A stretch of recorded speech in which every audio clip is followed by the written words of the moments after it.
성경 442쪽입니다. 사무엘상 20장 1절부터 11절입니다. 다윗이 라마 나요셋에서 도망하여 요나단에게 이르되 내가 무엇을 하였으며 내 죄악이 무엇이며 네 아버지 앞에서 내 죄가 무엇이기에 그가 내 생명을 찾느냐. 요나단이 그에게 이르되 결단코 아니라 네가 죽지 아니하리라. 내 아버지께서 크고 작은 일을 내게 알리지 아니하고는 행하지 아니하나니 내 아버지께서 어찌하여 이 일은 내게 숨기리요 그렇지 아니하니라. 다윗이 또 맹세하여 이르되 내가 네게 은혜 받은 줄을 네 아버지께서 밝히 알고 스스로 이르기를 요나단이 슬퍼할까 두려운즉 그에게 이것을 알리지 아니하리라 함이니라. 그러나 진실로 여호와의 살아계심과 내 생명을 두고 맹세하노니 나와 죽음의 사이는 한 걸음뿐이니라. 요나단이 다윗에게 이르되 네 마음의 소원이 무엇이든지 내가 너를 위하여 그것을 이루리라. 다윗이 요나단에게 이르되 내일은 초하루인즉 내가 마땅히 왕을 모시고 앉아 식사를 하여야 할 것이나 나를 보내어 셋째 날 저녁까지 들에 숨게 하고 네 아버지께서 만일 나에 대하여 자세히 묻거든 그때 너는 말하기를 다윗이 자기 성읍 베들레헴으로 급히 가기를 내게 허락하라 간청하였사오니 이는 온 가족을 위하여 거기서 매년제를 드릴 때가 되민이다 하라. 그의 말이 좋다 하면 네 종이 평안하려니와 그가 만일 노하면 나를 해하려고 결심한 줄을 알지니 그런즉 바라건대 네 종에게 인자하게 행하라. 네가 네 종에게 여호와 앞에서 너와 맹약하게 하였음이니라. 그러나 내게 죄악이 있으면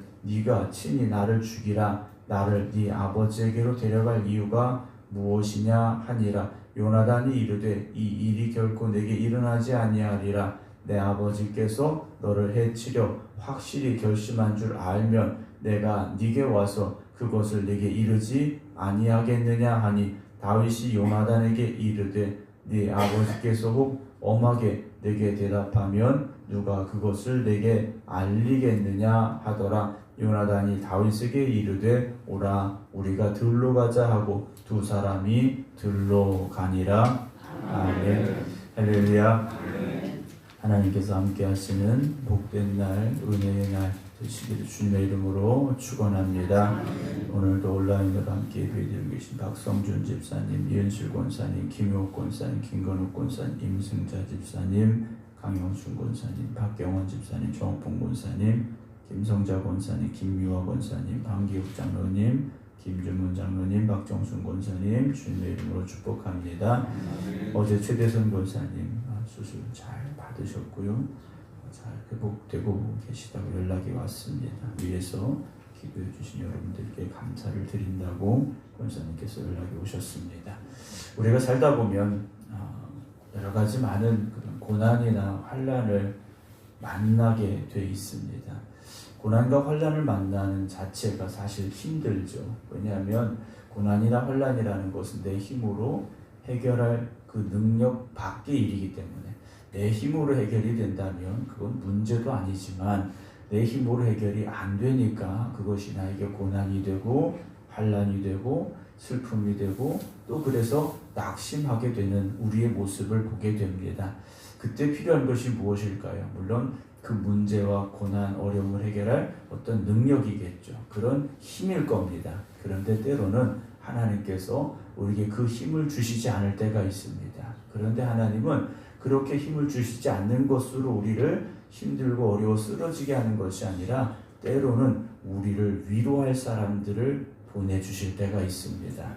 우리는 생각해요. 하나님, 나에게 필요한 건 그 문제를 해결할 힘과 능력입니다. 그 힘과 능력이 있어서 이 문제와 어려움, 이 환난을 내가 빨리 해결했으면 좋겠습니다 라고 생각을 하는데 하나님께서는요 거기에 대한 응답이 아니라 위로할 사람을 붙여주실 때가 있다라는 거죠. 우리는 생각해 하나님 그 위로가 내게 무슨 힘이 된다고? 그 위로가 지금 내 상황에 어떤 도움이 된다고 하면서 위로 자체를 받아들이지 않고 오히려 더 스스로 좌절하고 절망하게 되는 경우가 있음을 보게 됩니다. 여러분, 하나님께서는 실제적인 어떤 도움을 주실 때도 있지만 정말 나에게 그 위로하는 사람을 보내주실 때가 있음도 우리가 알아야 됩니다. 위로가 무슨 힘이 된다고요? 나에게 당장 필요한 건 돈이고 뭐 밥이고 그렇게 생각하지 마시고요. 하나님께서 위로자를 보내주실 때는요, 그 위로자를 통하여 우리를 위로하시고자 하는 하나님의 마음과 은혜와 사랑이 담겨져 있음을 우리가 알 수 있어야 됩니다. 다윗과 요나단의 내용 이야기가 계속 이어지고 있는데요. 다윗은 이미 사울왕으로부터 여러 차례 죽음의 위협을 당했습니다. 창으로, 단창으로, 그리고 자기의 집에서 또 사무엘을 찾아갔을 때도 우리가 알고 있는 것만 해도 이미 4번이나 죽음의 위협 앞에 섰던 다윗이었습니다. 그런 다윗이 오늘 1절에 라마 나요에서 어떻게 합니까? 도망했다 그래요. 다윗이요, 도망을 친 겁니다. 다윗이 도망을 쳤습니다. 도망이라는 말 자체가 얼마나 다윗에게 힘들고 어려운 상황이었을까를 우리가 생각할 수 있게 해주는 말씀인데요. 어디로 도망을 했느냐? 요나단에게 갔습니다. 요나단은 누굽니까? 사울 왕의 아들입니다. 그렇죠? 사울 왕의 아들이에요. 왕의 아들입니다. 왕자죠. 왕자는 왕이 있는 나라에서는 왕자가 왕이 죽으면 왕의 뒤를 이어서 왕이 될 사람입니다. 다윗은요, 사울의 아들 요나단에게 찾아갔습니다. 자, 하나님의 계획을 우리가 다시 생각해 보면 사울을 왕으로 세우셨지만 하나님은 사울을 버리셨고 그 뒤를 이어 누구를 왕으로 삼고자 하십니까? 요나단이 아니라 다윗이었습니다. 그러나 세상이 보기에는 다윗이 왕이 될 사람이 아니라 요나단이 왕이 될 사람이라는 거죠. 그리고 요나단의 입장에서 생각해 본다면 아버지의 뒤를 이어서 왕이 될 사람, 이렇게 생각할 수도 있을 겁니다. 인간적인 생각을 가지고 본다면 요나단에게 있어서 다윗은요, 없어져야 될 사람입니다. 자기 아버지보다 인기가 더 많은 사람입니다. 군에서도 또는 어떤 사람들에게도 칭송받는 사람이 다윗이라는 거죠. 그래서 요나단 입장에서는 다윗이 죽는 게 자기한테는 이득이 되는 상황이라는 거죠. 그런데 오늘 말씀을 보게 되면 11장, 20장의 상황을 보게 되면 다윗과 요나단은요, 서로가 서로의 이익을 추구하는 관계가 아니었음을 보게 됩니다. 진정으로 서로를 위로해주고 힘이 될 수 있는 그런 관계임을 보게 되는데요. 요나단에게 갔습니다. 그 이유는 무엇이겠습니까? 다윗이 요나단을 신뢰하고 있다는 거죠. 인간적인 생각을 가지고 사울의 아들이니까 요나단도 나를 죽일 거야, 이랬더라면 찾아가지 못했겠죠. 그런데 이들은 이미 서로를 신뢰하는 관계 속에 있었다라는 겁니다. 여러분, 우리가 정말 힘들고 어려운 일을 만났을 때 누군가에게 내 속마음을 다 털어놓을 수 있다면 사실 그것만으로도 우리는요, 잠깐의 안식을 우리가 찾을 수 있습니다. 그런데 내 속을 털어놓을 사람이 없다면 그건 정말 힘들 수밖에 없죠.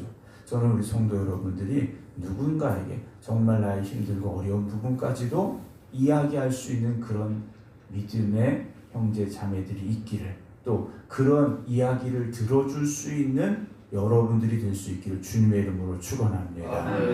다윗과 요나단의 관계는 그런 관계였다라는 거죠. 서로의 이익을 쫓아가는, 또 자기의 어떤 욕심을 찾아가는 사람들이 아니라 서로를 정말 아껴주는, 소중하게 생각하는 그런 관계였던 것인데요.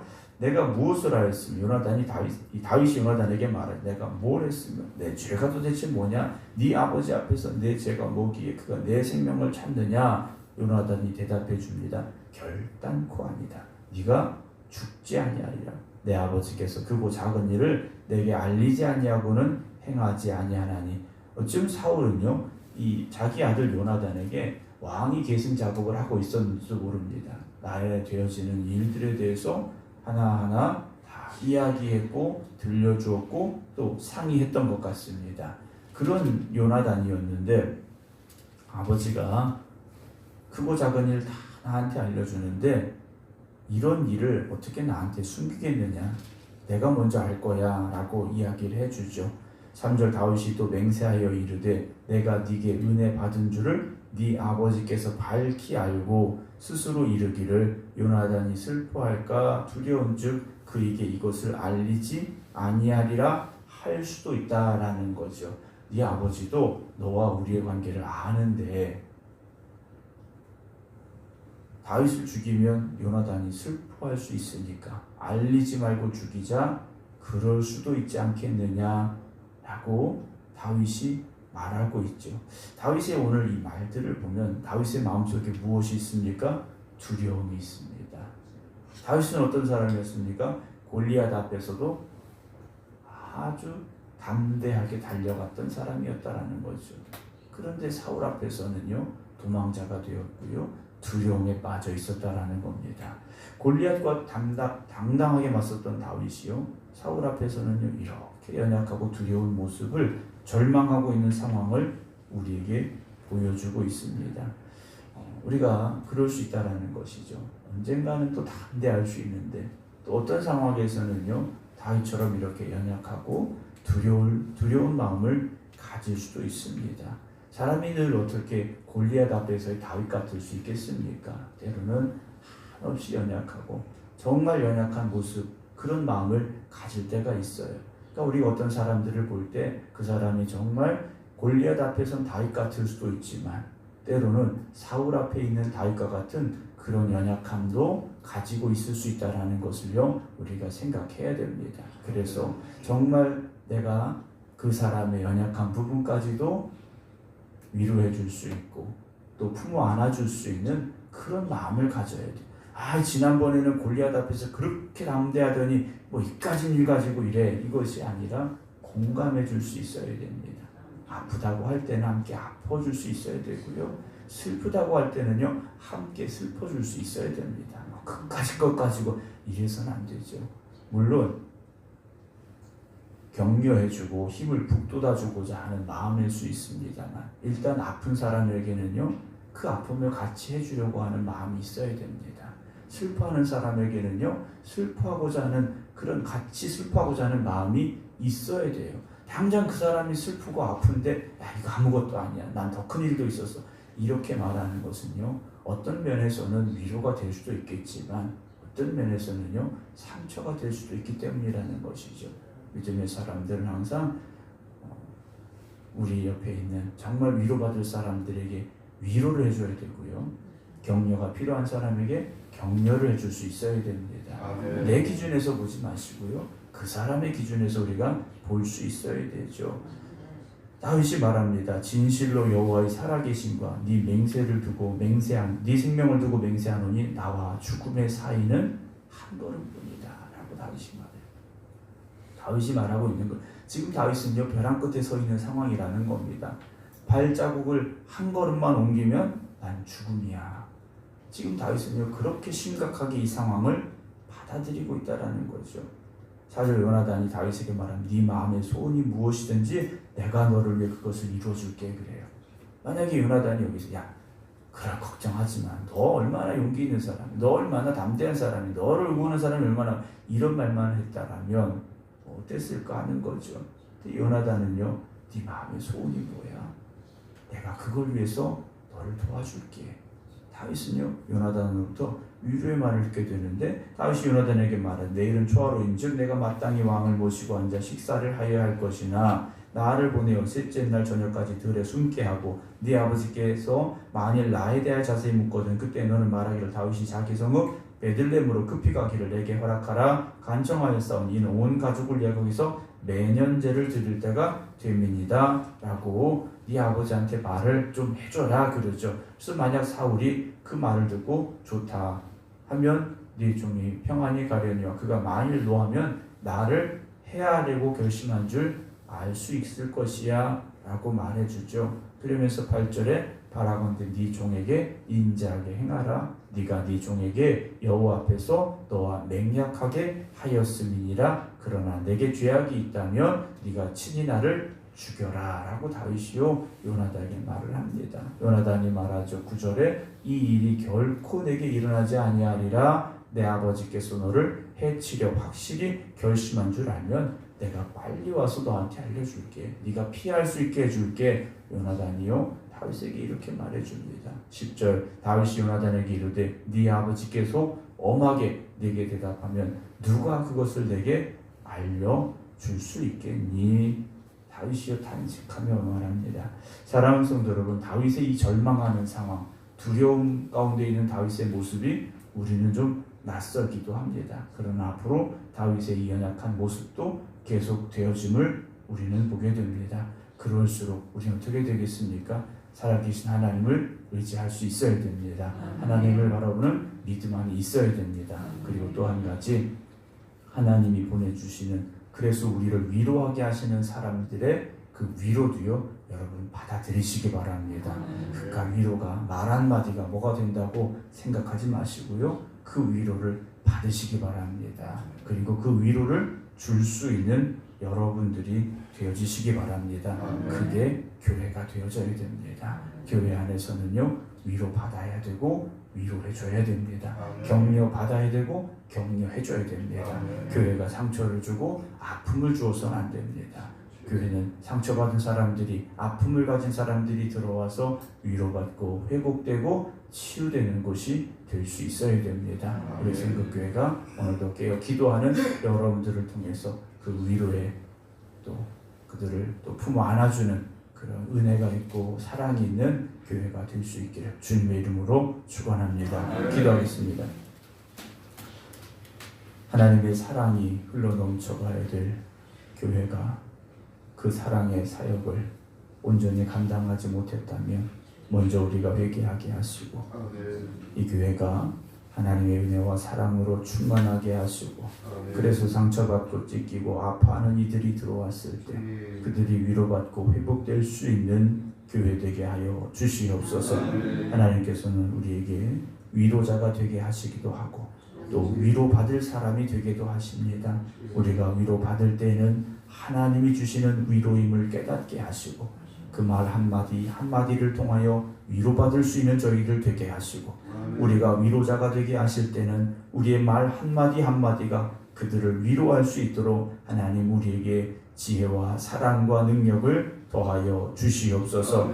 오늘 다윗은 두려움 가운데 있습니다. 생명과 죽음 한 걸음 차이라고 고백하고 있습니다. 골리앗 앞에서 담대했던 다윗이었지만 정말 그의 죽음 앞에서 다시 두려워하고 있는 모습을 우리가 보게 됩니다. 늘 우리가 주님만 바라볼 수 있게 하여 주시옵소서. 우리에게 찾아온 절망의 상황 속에도 환난의 시간 속에서도 우리가 좌절하거나 낙심하지 말게 하시고 주님 바라보며 믿음으로 다시 일어설 수 있는 저희들 되게 하여 주시옵소서. 주님 앞에 오늘 이 새벽 간절히 간구하며 기도드립니다. 세상에 수많은 교회들이 있지만 이 생각교회를 하나님 특별히 기억하여 주시옵시고 이 제단 위에 하나님 능력 위에 능력을 더하여 주시옵소서. 하나님의 은혜가 강같이 흘러넘쳐 나가게 하여 주시옵시고 하나님의 사랑이 넘쳐나는 교회 되게 하여 주시옵소서. 그래서 세상에 많은 교회들이 사람들로부터 세상의 사람들로부터 손가락질 받고 있는 이 시대 정말 우리 교회가 세상에 빛이 되게 하시고 정말 하나님이 역사하시는 교회됨을 증거할 수 있는 교회가 되게 하여 주시옵소서. 그 교회에 속한 저희들이 하나님의 몸된 교회를 온전한 교회되게 만들어가는 일에 헌신하게 하시고 충성하게 하여 주시어서 우리 모두가 다 믿음의 모퉁이 돌이 되게 하여 주시옵소서. 교회를 든든히 세워가는 하나님의 일꾼들 되게 하여 주시옵소서. 사순절 기간 보내고 있습니다. 주님의 십자가를 더욱 바라보게 하여 주시옵시고 십자가 앞으로 한 걸음 더 가까이 나아가는 저희들 되게 하여 주시옵소서. 이제는 우리 주 예수 그리스도의 은혜와 아버지 하나님의 극진하신 사랑하심과 성령님의 감동 감화 교통하심이 오늘도 주님만 바라보며 주신 말씀에 의지하여 믿음으로 순종하며 살겠습니다. 기도드리는 모든 성도들 위해 이제부터 영원토록 함께 하시기를 간절히 축원하옵나이다. 아멘.